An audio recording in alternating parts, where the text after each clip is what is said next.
everyone. This is Aubrey. And this is Melody. And this is our podcast, Mostly Macabre.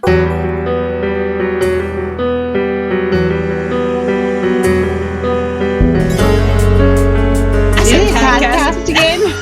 Oh my goodness. Why? Just leave it in. We're leaving it. This is a podcast of Mostly Macabre. Why? It's so embarrassing. Well, anyway, what's going on? I know. Podcast. Who talks like that? Anyway. New Englanders do. Oh my God. So what's going on, Melody? Well, it's been a week. It has been a week. This is our first time recording from home, by the way. Right. So if the audio is a little bit different, that's why. I started watching The Watcher. Did you start watching that yet? I haven't. How is it? It's so good. Is it like... I was binging it, but I'm not done. I saw that it's already like number 10 on Netflix. It just came out, so... Number 10 only? I have to check that because I feel like it should be higher up than that. It would probably make it higher, but it's only been out like a few days, though, right? So that's pretty good for a few days, I think. We're not good with numbers and stats. I don't know. Is it I'm not a crime? statistician. Yeah. Is it about... Have you heard this one, Kevin? I don't know. It's called The what? The Watcher? The Watcher.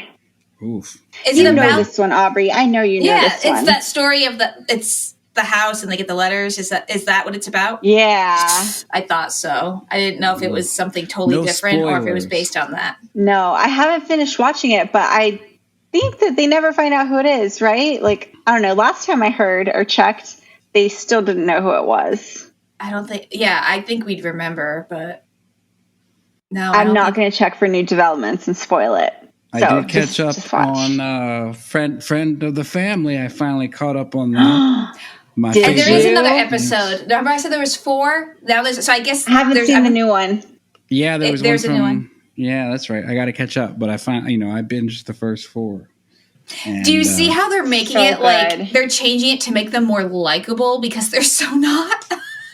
Oh, yeah. Well, they're definitely, you can tell the family was involved with this production. You know, it starts off with Jan, I think is her name. It starts out with her. So they're obviously involved. But yeah, they're definitely trying to portray it as, you know, they were naive and trustworthy. Yeah. And, oh, by the way, I gave the guy a handy in the car, but no big deal. Yeah, and it's got Plop from The Office in it. It's just interesting. And Tom Hanks. It has who from The Office? Oh, Plop. That's right. He's in The Office. Mm-hmm. I don't know. It makes me want to watch the documentary again. I thought you were going to say it makes me want to watch The Office. Oh, anything makes me want to watch The Office. I'll put The Office on just to have it on. Same. Well, I'm excited for my story. I'm taking it back, taking it to New England, like always. So what are you going to tell us today? I'm going to tell you a whole bunch of things, and you're going to have nightmares. No. I'm going to talk about New England's last exhumed vampire. Woo! And New England's vampire hysteria. So, which means it's the last exhumed. It was definitely not the first exhumed. So keep that in mind for later on. How long has your family been in New England? My great-great-grandparents came over from Portugal. Did they ever tell you stories about this growing up? They were dead. Like that. We're passed on. Stories never die. Yeah, exactly. Not about this. Stories get passed on. I've heard, there's some weird-ass stories from my family that have been passed on, but definitely not about vampires. More about, That's a different podcast. Or that they would want to tell on the podcast. Family secrets. Shady dealings. And secret families. But anyway, moving on. Ancestry can get real weird. Okay, so I guess normally we kind of base or like we associate vampire hysteria with this 15th and 16th century Europe and their ever evolving mythology about it. Many countries have always had their own version of the undead, including New England, even though it's not a country, but New England also has their version of it. As illness and plague ravaged through the communities, vampire lore arose from a combination of misunderstanding certain diseases and how they spread to the simple folk superstition that continued in rural areas even after Robert Koch, who was a German physician and microbiologist, after he discovered the bacterium that was tuberculosis. I guess he discovered that in, what year was it? Sorry, in 1882. Was that during all of this? Mm-hmm. And he was trying to tell the people, like that's when it was discovered. So they knew what tuberculosis was, and they knew, I guess he found cholera, and I guess cholera, tuberculosis, stuff like that. It was known back then, but due to information getting a lot of the rural areas didn't pick up on this, even though it was known. They're like, no, it's vampires. They didn't have the internet. They didn't have, so they would come up with just lore. Well, we have the internet now, and people still believe the stupidest shit. Yeah. Exactly. So these little tiny areas didn't know, they were still going strong with their folklore and their traditions and the stories that were passed down. So with tuberculosis causing you to cough up blood, that gave credence to the whole dead being undead, and the need to consume blood to replace it, or, whatever. And then, okay. And then there were also some rarer diseases known porphyria. I think that's right. Which causes, this is something people had. We know what it does now, but back then they didn't understand it. And it caused sensitivity to light, receding gums, which made your teeth appear longer. What? Yeah. What? So that's What's where it called again? Porphyria. Porphyria. Yeah, I guess it's I've never heard of this. But yeah, I didn't know that either. But that was between tuberculosis, that's where you get the whole stigma of the teeth and being sensitive to light. Because they were sensitive to light? Yeah, well, people say that about vampires, they can't go out during the day. So that's where all this superstition came from. Because they were sensitive to light, did it cause them to be pale, extra pale? I guess so. I mean, vampires aren't allowed to go out during sunlight. They burn. Not the Edward Cullen vampires. They glimmer. They're very, yeah. But you didn't really need to have something as rare as a blood disorder for these people to get, bent out of shape. They even got worked up over the air, the natural process of air leaving a decomposing body. And they would call that the groans of the undead. So that was even a sign of being a vampire. So with all this knowledge, this is going to bring us to Mercy Lena Brown, who went by Lena. She was born August 2nd, 1872, and she was the daughter of George and Mary Brown and lived on a farm in Exeter, Rhode Island. She had an older sister, Mary Olive, and an older brother, Edwin. And I think she had 2 younger siblings, but I don't know their names. So in 1883, her mother, Mary, contracted consumption, like so many others at the time. And with no cure, she ended up passing away. And then 6 months later, her sister, Mary Olive, also fell ill and died. At that time, there was an epidemic of tuberculosis sweeping through the northeastern states, claiming hundreds of lives in the area. And this epidemic went on for years and eventually spread to more members of the Brown family. 8 years after her mother and sister had passed, her brother Edwin, who was once, I read, he was once a healthy, strapping young man. So apparently he was supposed to be hot. He was real big. He just started wasting away and getting weaker and thinner. Because that's, I guess, what consumption does. Not only it would really drag on. It consumed you. Yeah, it just made you wither away. The life was just being sucked out of you. So him too, like just like the mom and the sister, he started struggling to breathe, started coughing up blood. So desperate for a cure, he ended up going to Colorado Springs, hoping that the mountain air and the minerals in the water were going to be the cure-all. So after about 18 months of being there and not getting any better, he decided to go back to the family farm in Exeter, Rhode Island. What year was this again? It was 1892. When her mother died, though, it was 1883. So 8 years in between. So this is how long this, consumption, tuberculosis was really, I was just trying to jog my memory because the story that I did recently was also about tuberculosis. And I think that wasn't that long ago.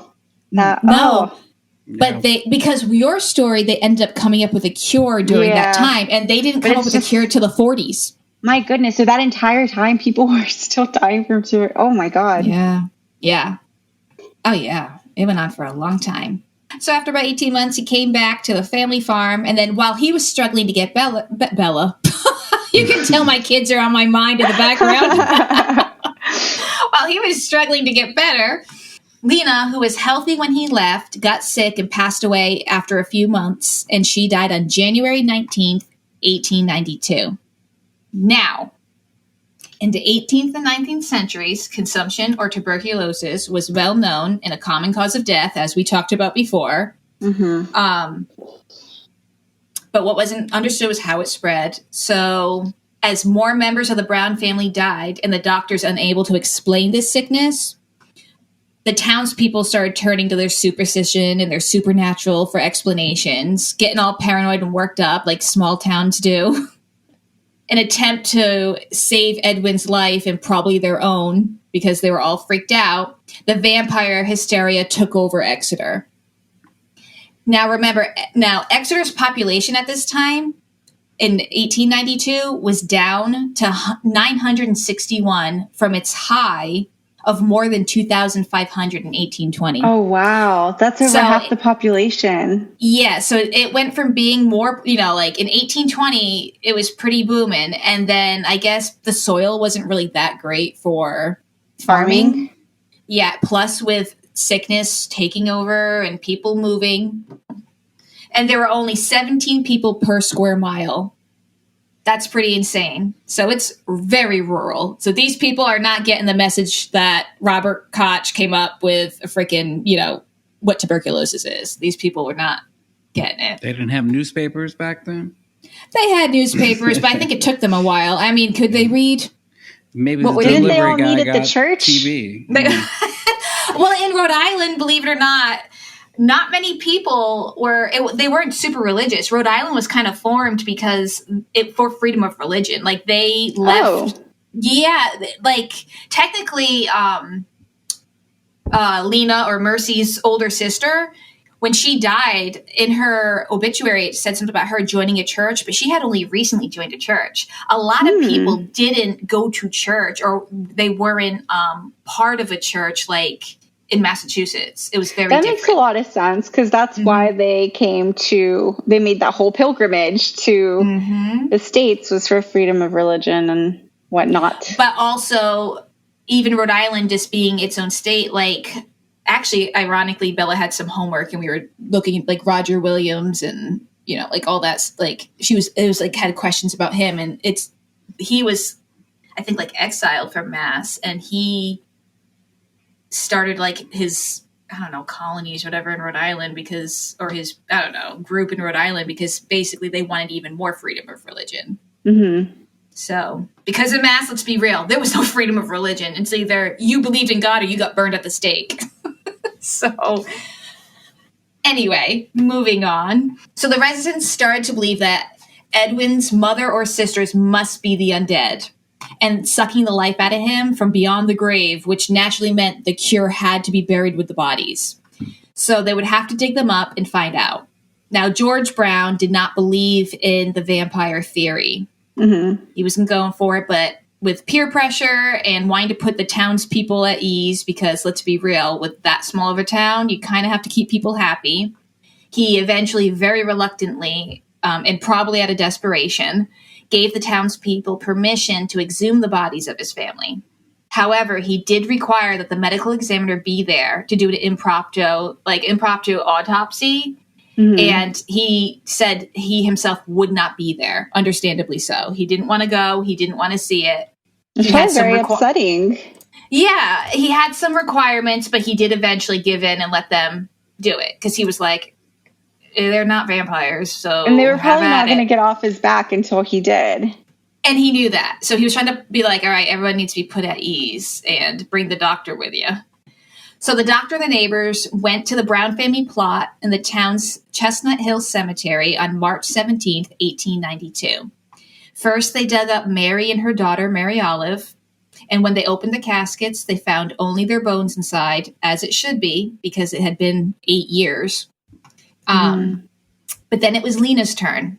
Lena, who had only died 9 weeks earlier and was stored in a crypt above ground because she died in January in New England. So the ground is frozen. So you can't bury her. So they stored her in the crypt. And then when the ground thawed out, they finally buried her. So she hadn't even been in the ground very long. So only been dead for 9 weeks, not even in the ground that long. When they opened her casket up, she was found on her side, and her face appeared to be flush with blood in her heart and in her veins. This was enough to convince the people that she is undead. She's the culprit. She's sucking the life out of Edwin and the rest of the family. So she must be a vampire. Did anybody bring up the fact that she had only been dead for 9 weeks and that she'd been preserved up until that point? That would be nonsense, Melody. That makes too much sense. That makes way too much sense. Clearly a vampire did this. No. Dr. Harold Metcalf, who objected to the whole theory in general, he tried to assure everyone that the lack of decomposition to her body was consistent with the fact that she had just died 2 months ago and due to the freezing temperatures. But they weren't having that. They chose to ignore him. They were like, they had lost faith in him and his so-called medicine, you know. They always do this to the men of science. The man of science, exactly. You know, thank God things are different. Yeah, right. Germs? What is that nonsense? Pandemic? How dare you make me wear a mask? That's crap. A Panera? What? A Panera. So yeah, they lost faith in him, and they were leaning hard on their superstitions and the folklore passed on for many years. And also with having fresh blood in her heart, and that's clearly a sign. Because if you're dead, there's no blood. Clearly, because her sister's bones and her mother's bones. But anyway, so there's only one way to stop her and to cure Edwin. They gathered firewood and made a fire on a pile of rocks, and they cut out her heart and her liver and cremated them. Then they reburied the heartless Lena along with her mother and sister and took the ashes back to the Brown house. Now, one place I did read, which some places said it, but I don't know how true this is. I kind of only read it in like a couple places, and most places said this didn't happen. They did say that maybe that not only did they take out her heart, but they cut off her head, because that was like something they did back then, like to vampires. But there's no proof of that. So then they brought the ashes back to the Brown house. They mixed them with water, and they made Edwin drink it, because that was supposed to cure him from Lena's soul sucking. That was the cure-all, is to drink her liver and heart. Ew. Mm-hmm. Makes sense. Unfortunately, though, it did not work, and Edwin died 2 months later on May 2nd, 1892. Now, this was not the first vampire in Exeter, Rhode Island. A lesser-known story takes place in 1799, 93 years before Mercy Lena Brown. Another farmer from Exeter named Stukely Tillinghast.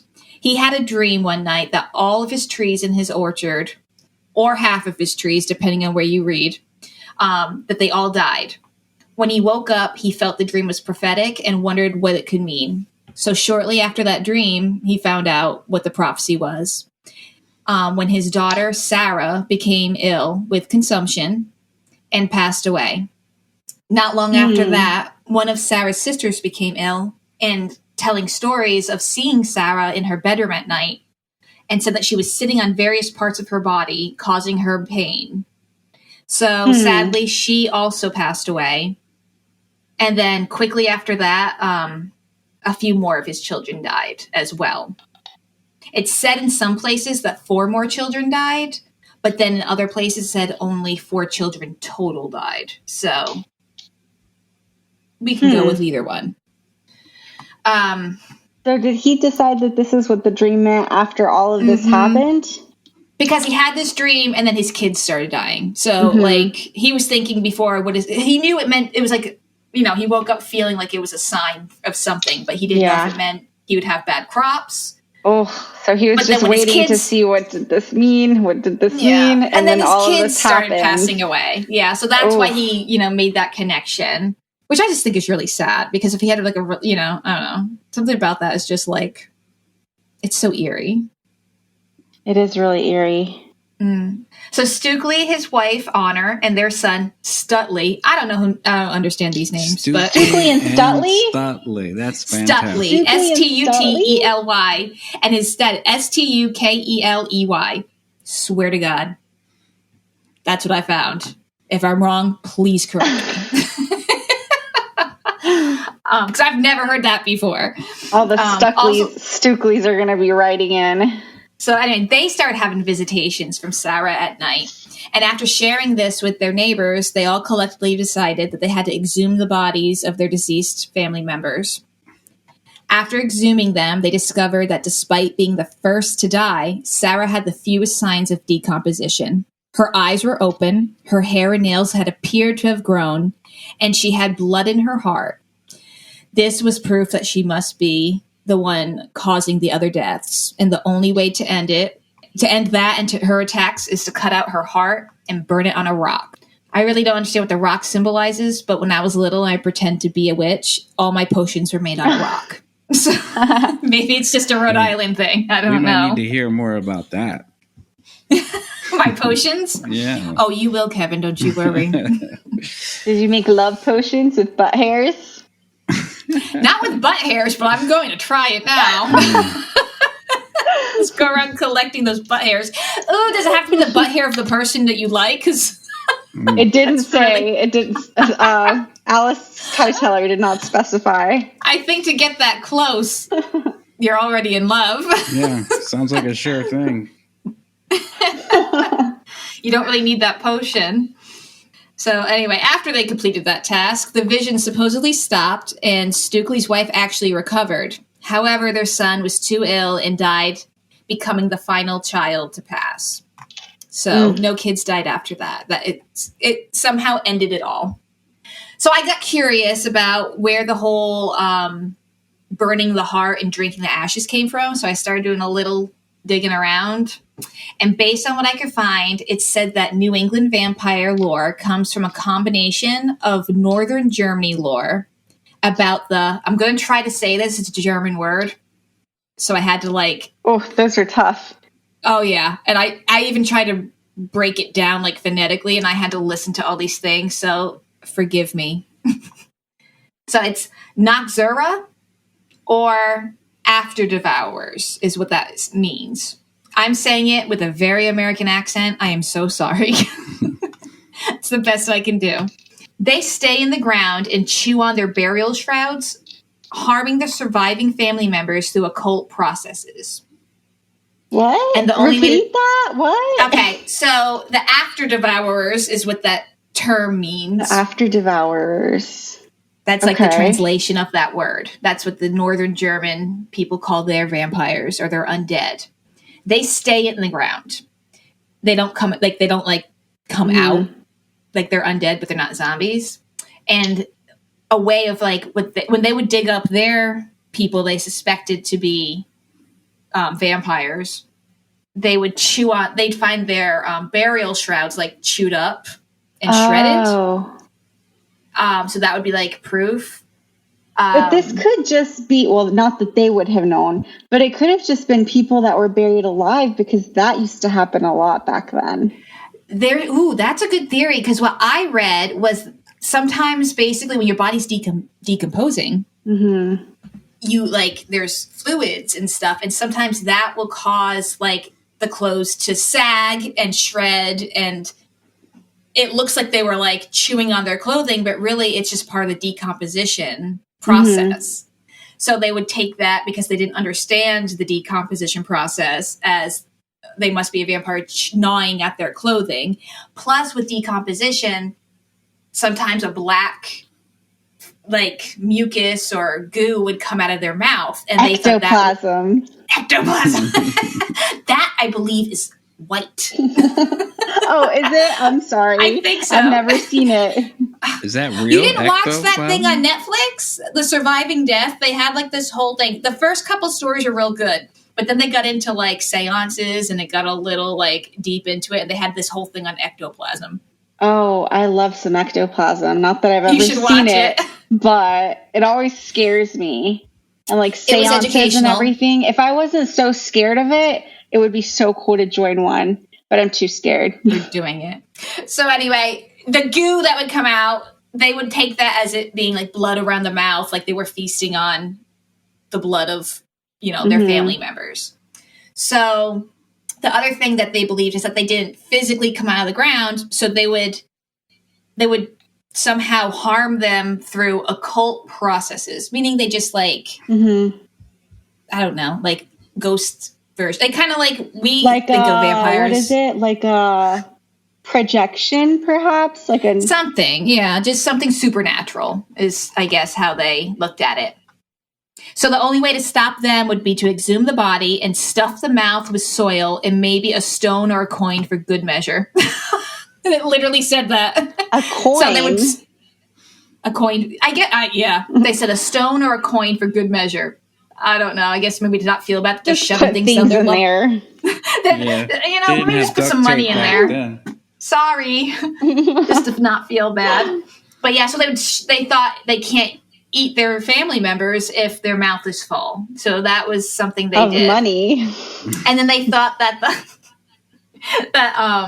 without the ability to chew, the corpse would die of starvation. So there's that. It's already dead? So the other is Romanian lore, where the liquid blood in vital organs was the evidence, and the cure was cutting out the heart and burning the ashes and turning it into a liquid and feeding it to the sick. So that's where that came from. So within New England, it's kind of a little bit of both that I guess they took, I don't know, that they kind of adopted.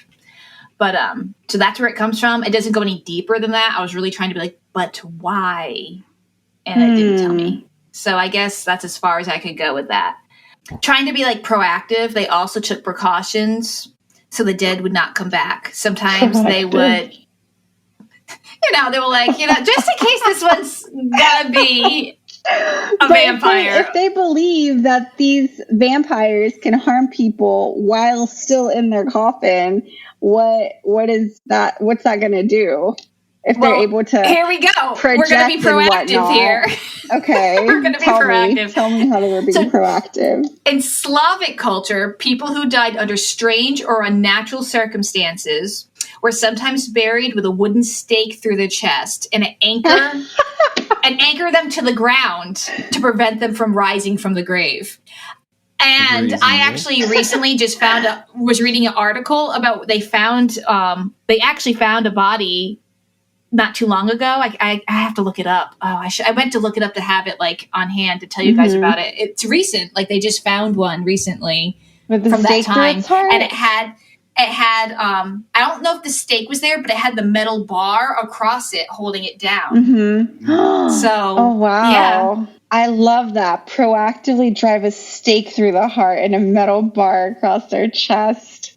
Yeah. Well, unnatural, if they had committed suicide or if it was a strange, something weird happened, they couldn't really pinpoint why they died, they were this is a better chance of being a vampire. So we're going to have to be proactive here. We're going to have to take precaution just in case. Did they not have cremation back then? They did, but that wasn't really like the go-to for burying. Like, I was going to say, that'll knock them out. That's not a Christian burial.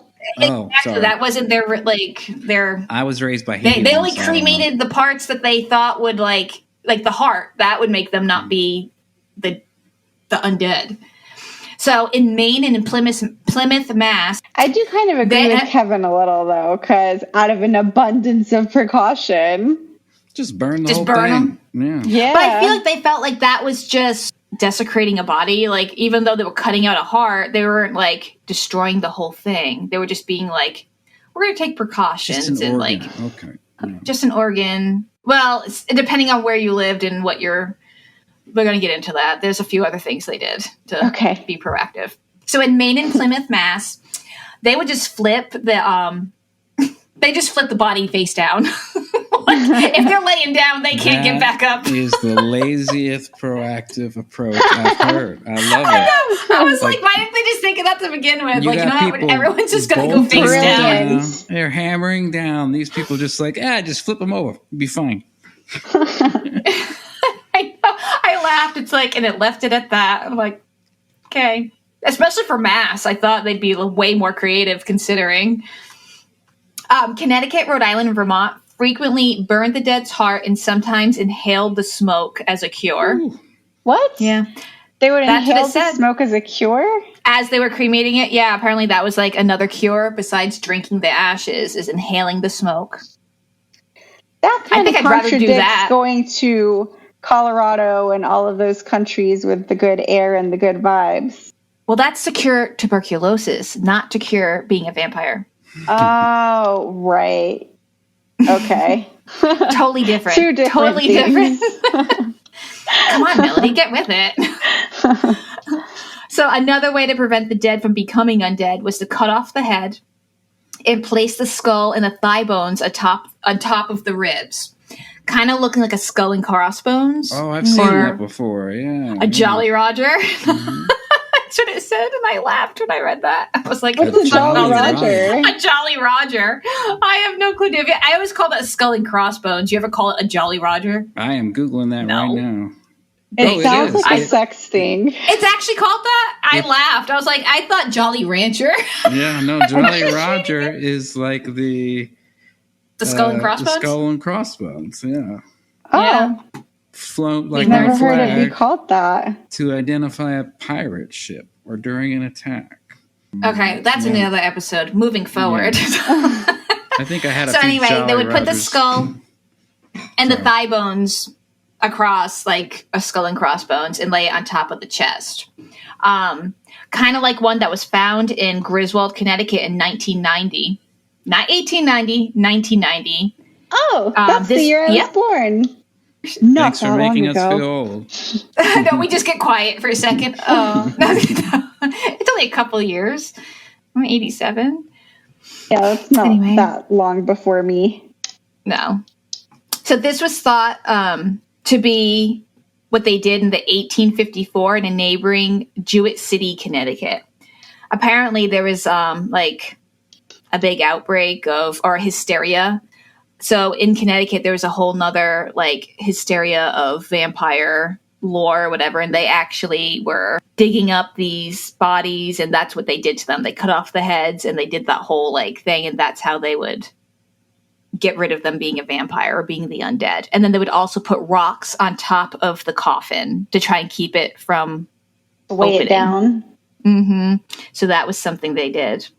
I didn't dig into it too much because I feel like it would be a whole nother episode of like the Jewett City, Connecticut. Apparently it's like well known. I never heard of it. So I was excited when I saw that. And then I just kept reading, and then I learned something else about Mercy. That like the Mercy Brown story. Some people say that Dracula, I guess, was it a movie? Well, now it's a movie, but was it originally like a book, a story? Yeah, that it was. There's like a character in there based on her, but it's up for debate because like when it came out, I think it said that Bram Stoker, he was an Irish author, wrote Dracula in 1897. Okay, yeah. So basically, Dracula was supposed to be after Transylvanian ruler Vlad the Impaler or something. That's who that was based on. But they said that Mercy was inspired by the character Lucy, who was a teenage girl turned vampire in Dracula. I guess they found clippings, like old newspaper clippings in his belongings after he died of the Mercy Brown case, because he was on tour with his theater company at the same time that was going on, and it was like coming out in the newspapers. So it's not proven, but it's like some people like swear by it, and some people say that he had already written it. It's just close in time, but it is close in time. And when you read the character Lucy, and they even say like Lucy and like, because she went by Lena and Mercy, Lucy is kind of like Lena and Mercy kind of like mixed together. And then like the whole teenage girl turning vampire. It's, I don't know, it was pretty convincing. I thought it seemed very, very similar. Another story that's pretty popular, H.P. Lovecraft's story, The Shunned House. H.P. Lovecraft, he's an author from Providence, Rhode Island. Another awesome name, H.P. Lovecraft. I know the name too, but I don't know any of the works. Well, one of his short stories, The Shunned House, basically some people are saying it's based on that, but the more I read into it, I was like, okay, it's based on a house that's in Providence that I definitely want to go by and like look at now that I know about it. It was very creepy when I was reading into it. But it said that one of the previous servants in the Shunned House was from Exeter. Like, it's about a house that, like, is pretty much doomed. Everyone that lives there ends up dying, and, like, it's this whole thing. But one of the servants that lived there was from Exeter. And she seemed to think that there was a vampire living in the walls that was making everyone ill. So they were saying that the story was written not long after Mercy Brown, and that he used that, like, he incorporated that in the story. So that she inspired that as well. So I don't know. There's like, looking into this, I'm like, ooh, there's another story here. There's another story there. But that is my story on the last exhumed. And she's the last exhumed vampire in New England. Why did they stop there? Why not? I mean, there probably are still... I know some bloodsuckers, some parasite humans, but even for that time though, but considering it went on much longer than normal, like the whole folklore of vampires, people weren't like buying into that. It's just because it was so rural and so sheltered, I guess you can say, or just so away from like society that they kept going. I mean, considering there was only 900 and what was it, 900? That's a small population. It was and it went down a lot. So, like, these people were bored. They were real bored. That's just a little bit less than my hometown population. Yeah. I know. It's like, are you serious? Oh, but yeah, that's the story of Mercy Blount and Sarah Tillinghast. Very interesting. The story of Sarah Tillinghast, actually, it's supposed to be like lesser known, but like that was one that freaked me out big time when I was a kid. Like with Mercy Brown, I was always like, all right, these people are just hysterical. Where did you first hear about these stories? Did you hear them like from school or your classmates or just passed down? Probably friends. And I had a friend whose mom used to tell us the best scary stories. Like I used to think she made them all up, but some of them I think she did, but some of them were just like folklore or whatever that, you know, are passed down that you hear about. My friend Corey growing up, her mom told the best stories. So a lot of that stuff I learned from her and from just hearing it from friends and being at school. But so I can't pinpoint when I learned about it exactly. I mean, it was elementary school, definitely. But I read a book about it, either elementary, maybe like early middle school, probably elementary, probably like 4th or 5th grade, where I read about the Sarah Tillinghast one. And that one freaked me out because the whole like being visited and then they were all dropping like I was like, she's real. That's a real one. And that's the other thing too. Both of their graves are still there in Exeter. you can actually go and see them. Mercy's is more well known and a lot of people go there. And I'm actually going to go. My brother's been there and he wants to take me and the kids when we go up this Halloween. Fun. Yeah. So I'm excited. We'll have to do a TikTok you have to or something. Take pictures. Yeah. I told Bella, oh, by the way, I was like, you need to help me with TikTok. And she was like, you've got to be kidding me. She was so embarrassed. She's like, Ryder's like, I'll do it. I was like, I mean, Ryder will do a TikTok. And I was like, I don't even know how to do it. And then she laughed at me. It's not easy to learn. I've been trying. I told her, I was like, you need to help me with TikTok. And she's like, oh my God, my friends have TikTok. I was like, so you want me to give him a shout out? She was so embarrassed. But, and then also the Sarah Tillinghouse grave is still there. Her mom and her, I think it's her mom and one of her brothers, you can still see their names, but hers is already like washed off. So you have to kind of like, they have a guess of where she is by going like with the old, like, I guess cemetery maps or whatever, but they don't know for sure. And they actually still have family that live in the area for both of them, for Mercy Brown and for Sarah Tillinghast. I was reading an article where actually Mercy Brown's descendants were, like, they interviewed them and they showed up for the interview with a blanket that she had actually made. Oh, wow. They still passed down in their family. Yeah, so they still have, like, family living there. I read also that her dad died he died in 1922. Damn. Wow. That's what it said. That's crazy. That's wild, right? Because it makes it feel more close. So that makes sense that, like, family can really track it. Yeah, she had 2 other siblings. And one lived to 1954. Wow. It's crazy. Mm-hmm. So, yeah, it makes it feel so much, like, closer to, like, now. I don't know. It's wild. That was a good story. Thank you. Yeah, I thought it was really cool. It's like a lot of history mixed in with it. I just really thought it was. Are you going to leave her something at the grave? Probably a flower or something. Yeah. If you're going to go and be nosy, you might as well leave a little something there. People are always leaving things there, though. Like, I'll post pictures. Mm-hmm. Oh, and I also found the obituaries for her brother, her mom, her sister, her. And there was a story about, the whole exhumation and the story of the undead Mercy Brown in the Providence Journal. So I'll post all those on our Instagram. But yeah, I'll have the kids like put some little flowers down. If we're going to go, Aww. We have to be respectful. Yeah, exactly. If we're going to make a TikTok, we have to be respectful. Grave talk.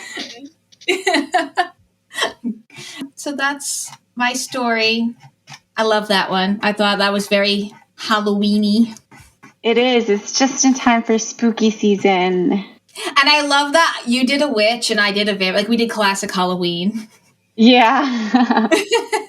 Now we need a haunted pumpkin story, a skeleton story. I was right, though. You were going to be in New England. You were going to do a New England story, which is why I stayed away from New England. I'll do something more local for my next one. But I had to take it back home for that one. That's a good one. That's a classic.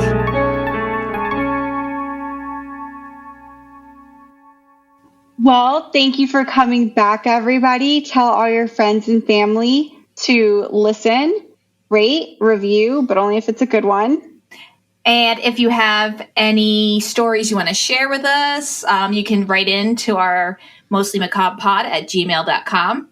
Definitely subscribe. Rate and review, but also subscribe. And you can follow us on Instagram. And until next time.